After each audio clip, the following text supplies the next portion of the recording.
தமிழகத்துல NEET exam கொண்டு வந்து மாணவர்களோட வாழ்க்கையே அதிமுக கேள்விக்குறியாக்கிட்டாங்க. இது கடந்த சில வருஷமா திமுக சொல்றது. ஆனா ஒரு நிமிஷம் ஹிஸ்டரியை ரீவைண்ட் பண்ணி பார்ப்போமா?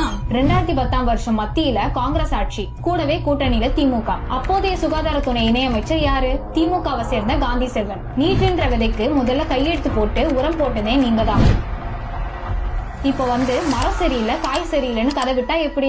ஒரு பக்கம் திமுக கொண்டு வந்த ஒரு பிரச்சனைக்கு அதிமுகவை கை காட்டிட்டு இருந்தாங்க. நம்ம எடப்பாடியார் மட்டும் தீர்வு என்னன்னு யோசிச்சுட்டு இருந்தாரு. இபிஎஸ் திமுக மாதிரி அரசியல் பண்ணல. நீட்டை ஒழிக்கிற ரகசியம் என்னன்னு அவருக்கு நல்லாவே தெரியும். வெறும் பேச்சால எதையும் மாத்த முடியாது, செயலால தான் மாற்ற முடியும்னு அவருக்கு புரிஞ்சுது. நீட்டுங்கிறது ஒரு மத்திய சட்டம், அதை மாநில அரசு நினைச்சா மட்டும் மாத்திர முடியாதுன்னு தெரிஞ்சதுனால அந்த சிஸ்டத்துக்குள்ளேயே நம்ம பசங்களை ஜெயிக்க வைக்க ஒரு வழியை கண்டுபிடிச்சாரு. அதுதான் அரசு பள்ளி மாணவர்களுக்கான 7.5% உள்ளொதுக்கீடு. இன்னைக்கு ஆயிரக்கணக்கான ஏழை எளிய வீட்டு பிள்ளைகள் டாக்டர் ஆயிருக்காங்கன்னா அதுக்கு காரணம் அந்த ஒத்த கையெழுத்து தான்.